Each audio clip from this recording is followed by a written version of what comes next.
살다 보면 정말 불이한 일을 마주했을 때 마음속에서 막 분노가 끓어오를 때가 있잖아요.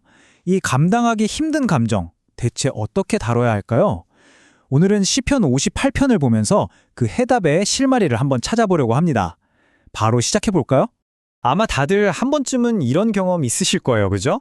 말도 안 되는 부조리한 현실 앞에서 무력감을 느끼면서 동시에 속에서 뜨거운 게 확 올라오는 그런 순간이에요. 이 질문이 바로 오늘 우리가 함께 나눌 이야기의 출발점입니다. 와, 이 구절 처음 딱 보면 좀 충격적이죠?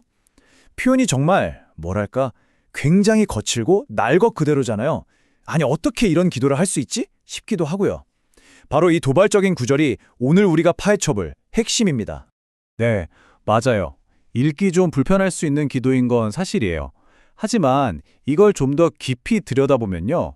이게 그냥 감정적으로 터져나온 화풀이가 아니라는 걸 알 수 있어요. 오히려 하나님의 공의를 향한 정말 깊고 또 절박한 외침이 담겨 있거든요. 자, 그럼 시편 기자는 도대체 왜 이렇게까지 화가 났을까요?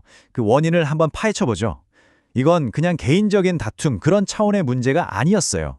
보세요. 이 구절을 보면 바로 알 수 있죠. 시편 기자의 분노가 누구를 향하고 있는지. 바로 힘 있는 사람들, 당시의 권력자들을 향하고 있어요. 그들이 당연히 해야 할 정의로운 일을 하지 않고 입을 닫고 있다는 아주 날카로운 지적이죠. 그러니까 분노의 원인이 굉장히 구체적인 거예요. 그냥 기분 나빠서가 아니라 마음속으로 나쁜 짓을 계획하고 그걸 또 손으로 직접 폭력으로 옮기고 심지어 권력을 써서 정의를 막 비틀어버리는 이런 거대한 구조적인 악. 바로 이게 시편 기자가 폭발한 핵심 이유였던 거죠. 아니, 이런 엄청난 악을 보면 보통은 내가 직접 복수하겠다 이런 생각 들지 않겠어요? 그런데 시편 기자는요. 여기서 완전히 다른 길을 선택합니다. 바로 이 지점이 우리가 정말 주목해야 할 부분이에요. 자, 이 표를 보시면 그 차이가 한눈에 들어올 거예요.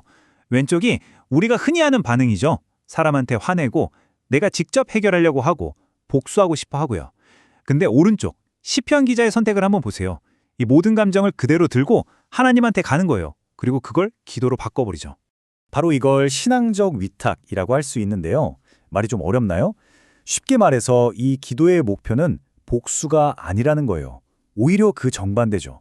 내가 내 손에 피를 묻히지 않기 위해서 하나님, 심판은 하나님의 몫입니다 하고 그 권리를 완전히 넘겨드리는 행위, 그게 바로 이 기도의 본질입니다. 그러니까요, 이 무시무시해 보이는 기도가 사실은 폭력을 해달라는 요청이 아니었던 거예요.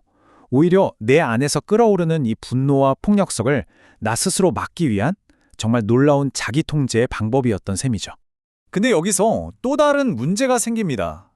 이렇게 간절히 기도했는데도 하나님이 아무 대답도 안 하시는 것 같을 때, 정의는 오지 않고 그냥 시간만 흐를 때, 이럴 땐 대체 어떻게 해야 할까요? 정말 막막하죠.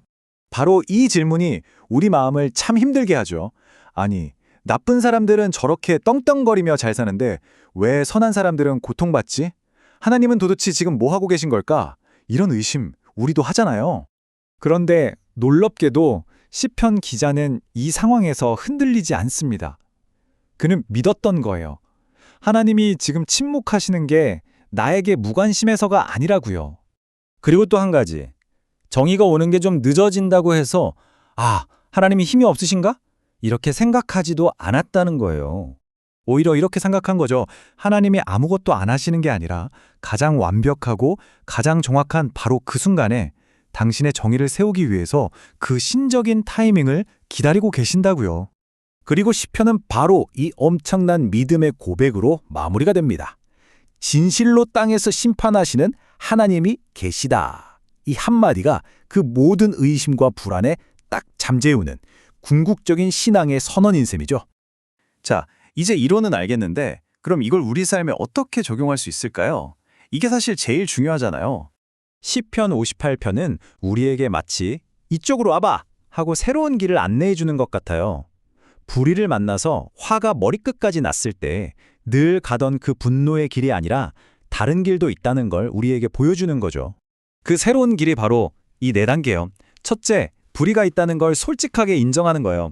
그리고 둘째, 내 안에서 일어나는 이 분노를 이건 당연한 감정이야 하고 받아들이는 거죠. 셋째, 그 모든 걸 숨기지 말고 기도로 하나님께 다 쏟아내는 거예요. 그리고 마지막으로 최종 심판은 내 몫이 아니니 그분께 온전히 맡겨드리는 겁니다. 이게 언뜻 보면 그냥 참고 회피하는 것처럼 보일 수도 있는데 절대 그렇지 않아요.